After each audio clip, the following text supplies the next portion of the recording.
ಇನ್ನು ನಟ ದರ್ಶನ್ ಈ ರೇಣುಕಾಸ್ವಾಮಿ ಕೊಲೆ ಕೇಸ್ನಲ್ಲಿ ಜೈಲಿಗೆ ಸೇರಿದಾಗಿಂದನೂ ಹೇಳ್ತಾ ಇರೋದು ನನಗೆ ಬೆನ್ನೋವಿದೆ ಅಂತ. ಆ ಕಾರಣದಿಂದಲೇ ಮಧ್ಯಂತರ ಜಾಮೀನು ಕೂಡ ಪಡ್ಕೊಂಡಿದ್ರು ಆರಂಭದಲ್ಲಿ. ಆದರೆ ದರ್ಶನ್ಗೆ ಬೆನ್ನು ನೋವು ಅನ್ನೋದು ಬರೀ ನಾಟಕನ? ಯಾಕೆ ಈ ಥರ ಅನುಮಾನ ಮೂಡ್ತಾ ಇದೆ ಅಂದರೆ, ಇತ್ತೀಚೆಗೂ ಕೂಡ ನನಗೆ ಬೆನ್ನು ನೋವು ಜಾಸ್ತಿ ಇದೆ, ನಿಲ್ಲೋದಕ್ಕಾಗ್ತಾ ಇಲ್ಲ, ಕೂರೋದಕ್ಕಾಗ್ತಾ ಇಲ್ಲ, ಮಲ್ಕೊಳ್ಳೋಕ್ಕಾಗ್ತಾ ಇಲ್ಲ, ಹಾಸಿಗೆ ಕೊಡಿ, ದಿಂಬು ಕೊಡಿ, ಚಿಕಿತ್ಸೆ ಕೊಡಿ, ಫಿಸಿಯೋಥೆರಪಿ ಮಾಡಿಸಿ, ಎರಡೆರಡು ಸರ್ತಿ ಫಿಸಿಯೋಥೆರಪಿ ಮಾಡಿಸ್ಬಿಟ್ರು, ಆಮೇಲೆ ನಿಲ್ಲಿಸ್ಬಿಟ್ರು ಅಂತೆಲ್ಲ ಹೇಳಿದ್ರಲ್ಲ. ಈಗ ಜೈಲಧಿಕಾರಿಗಳ ಮನವಿ ಮೇರೆಗೆ ಸಿ ವಿ ರಾಮನ್ನ ವೈದ್ಯರು ಒಂದು ರಿಪೋರ್ಟನ್ನು ಕೊಟ್ಟಿದ್ದಾರೆ. ಅವ್ರ ರಿಪೋರ್ಟಲ್ಲಿ ಏನಿದೆ ಗೊತ್ತಾ? ದರ್ಶನ್ಗೆ ಫಿಸಿಯೋಥೆರಪಿ ಅಗತ್ಯತೆ ಇಲ್ಲ, ಡಾಕ್ಟರ್ ಶಿಫಾರಸ್ಸಿನ ಮೇರೆಗೆ ಫಿಸಿಯೋಥೆರಪಿಯನ್ನು ನಿಲ್ಲಿಸಿದ್ದಾರೆ ಜೈಲಧಿಕಾರಿಗಳು. ಹಾಗಾದರೆ ಇವೆಲ್ಲ ನಾಟಕನ ಅಂತ? ಯಾವ ಹಂತಕ್ಕೆ ಹೋಗಿತ್ತು ಹೇಳಿದು? ದರ್ಶನ್ಗೆ ಆಪರೇಷನ್ ಆಗಲಿಲ್ಲ ಅಂದರೆ ಲಕ್ವಾ ಹೊಡೆದು ಬಿಡುತ್ತೆ, ದರ್ಶನ್ಗೆ ಆಪರೇಷನ್ ಮಾಡಲಿಲ್ಲ ಅಂದರೆ ಕಿಡ್ನಿಗೆ ತೊಂದರೆ ಆಗಿಬಿಡುತ್ತೆ ಅಂತೆಲ್ಲ ಬಳ್ಳಾರಿ ಡಾಕ್ಟ್ರು ರಿಪೋರ್ಟೆಲ್ಲ ಕೊಟ್ಟಿದ್ರು. ಅದಾದಮೇಲೆ ಅವ್ರಿಗೆ ಜಾಮೀನು ಸಿಕ್ತು, ಅದಾದಮೇಲೆ ಮತ್ತೆ ಸೆಕೆಂಡ್ ಟೈಮ್ ಈಗ ಮತ್ತೆ ಜೈಲಿಗೆ ಸೇರಿದ್ದಾರೆ. ಈಗ ನೋಡಿದ್ರೆ ಅವ್ರಿಗೆ ಫಿಸಿಯೋಥೆರಪಿ ಅಗತ್ಯನೇ ಇಲ್ಲ ಅಂತಾರೆ ಡಾಕ್ಟ್ರು. ಹಾಗಾಗಿ ಈಗ ದರ್ಶನ್ ಇಲ್ಲಿ ತನಕ ಮಾಡಿದ್ದೆಲ್ಲ ನಾಟಕನ? ಒಂದೊಂದು ಸರ್ತಿ ಅನುಮಾನ ಬರ್ತಾಯಿತ್ತು. ಅವರು ಜೈಲಿಂದ ಹೊರಗಡೆ ಬಂದಾಗ, ಜಾಮೀನು ತಗೊಂಡು ಹೊರಗಡೆ ಬಂದಾಗ ಕೆಲವು ಸರ್ತಿ ನಾರ್ಮಲ್ ಆಗಿರ್ತಾ ಇದ್ರು, ಕೆಲವು ಸರ್ತಿ ಕುಂಟ್ತಾ ಇದ್ರು. ಅದೇನೋ L1 L5 ಪ್ರಾಬ್ಲಮ್ ಇದೆ, ಸರ್ಜರಿ ಮಾಡಬೇಕು ಅಂದರು, ಸರ್ಜರಿ ಮಾಡಿಸ್ಲಿಲ್ಲ ಇವರು ಕೊನೆಗೆ. ಹಾಗಾದರೆ ಇಷ್ಟು ಎಲ್ಲರೂ ಸೇರ್ಕೊಂಡು ಡ್ರಾಮಾ ಆಡಿದ್ರ, ಡಾಕ್ಟ್ರುಗಳು ಡ್ರಾಮಾ ಆಡಿದ್ರ?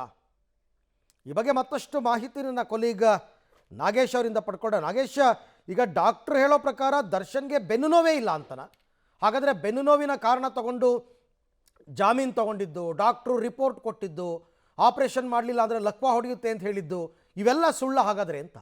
ಅರವಿಂದ, ರೇಣುಕಾಸ್ವಾಮಿ ಕೊಲೆ ಕೇಸಲ್ಲಿ ಬಂಧನವಾಗಿರುವಂಥ ನಟ ದರ್ಶನ್ ಏನಿದ್ದಾರೆ, ಮೊದಲ ಬಾರಿಗೆ ಜೈಲಿಗೆ ಹೋದಂಥ ಸಂದರ್ಭದಲ್ಲಿ ಅವರು ಬೆನ್ನು ನೋವಿನ ಕಾರಣ ಕೊಟ್ಟೆ ಮಧ್ಯಂತರ ಜಾಮೀನನ್ನು ಪಡೆದುಕೊಂಡು ಹೊರಗಡೆ ಬಂದಿದ್ದರು. ಅದಾದ ಬಳಿಕ ಸರ್ಜರಿ ಮಾಡಬೇಕು ಅಂತ ಹೇಳಿ ಒಂದಷ್ಟು ವೈದ್ಯರು ಕೂಡ ಸಲಹೆಯನ್ನು ಕೊಟ್ಟಿದ್ದಾರೆ ಅನ್ನುವಂಥ ಆಧಾರದ ಮೇಲೆ ಅವರು ಮಧ್ಯಂತರ ಜಾಮೀನನ್ನು ಪಡ್ಕೊಂಡು ಹೊರಗಡೆ ಬಂದಿದ್ದು. ಅದಾದ ನಂತರ ಮಧ್ಯಂತರ ಜಾಮೀನು ಕ್ಯಾನ್ಸಲ್ ಆಗುತ್ತೆ. ಮತ್ತು ಜೈಲಿಗೆ ಹೋದಂಥ ಸಂದರ್ಭದಲ್ಲಿ ಅಲ್ಲೂ ಕೂಡ ಎರಡನೇ ಬಾರಿ ಜೈಲಿಗೆ ಹೋದಂಥ ಸಂದರ್ಭದಲ್ಲೂ ಕೂಡ ದರ್ಶನ್ ನನಗೆ ಬೆನ್ನು ನೋವಿದೆ, ಹಾಗಾಗಿ ಕೂತ್ಕೊಳ್ಳಿಕ್ಕೆ ಮಲ್ಕೊಳ್ಳಿಕ್ಕೆ ಆಗ್ತಾ ಇಲ್ಲ ಅನ್ನುವಂಥ ಮಾಹಿತಿಯನ್ನು ಜೈಲು ಅಧಿಕಾರಿಗಳಿಗೆ ಕೊಟ್ಟಿದ್ದು. ಅದರ ಜೊತೆಗೆ ಈ ಸಂಬಂಧ ಕೋರ್ಟ್ ಕೂಡ ಮೊರೆ ಹೋಗಿದ್ರು. ಹಾಗಾಗಿ ಕೋರ್ಟ್ ನ್ಯಾಯಾಧೀಶರು ಕೂಡ ಒಂದಷ್ಟು ಸಲಹೆ ಸೂಚನೆಯನ್ನು ಕೊಟ್ಟಿದ್ರು. ನಿಮಗೆ ಬೆನ್ನು ನೋವಿದ್ರೆ ಅಲ್ಲಿ ಫಿಸಿಯೋಥೆರಪಿಯನ್ನು ಕೊಡಿಸಲಿಕ್ಕೆ ಅನುಕೂಲವನ್ನು ಮಾಡಿಕೊಡಿ ಅನ್ನುವಂಥ ಸೂಚನೆಯನ್ನು ಕೊಟ್ಟಿದ್ರು. ಆ ಕಾರಣಕ್ಕಾಗಿ ಜೈಲಧಿಕಾರಿಗಳು ಸಿ ವಿ ರಾಮನ್ ನಗರ ವೈದ್ಯರನ್ನು ಸಂಪರ್ಕಿಸಿ ಅವರಿಂದ ಒಂದು ರಿಪೋರ್ಟನ್ನು ಪಡೆದುಕೊಂಡಿದ್ದಾರೆ ಅನ್ನುವಂಥ ಮಾಹಿತಿಗಳು ಕೂಡ ಈಗ ಲಭ್ಯವಾಗ್ತಿರುವಂಥದ್ದು.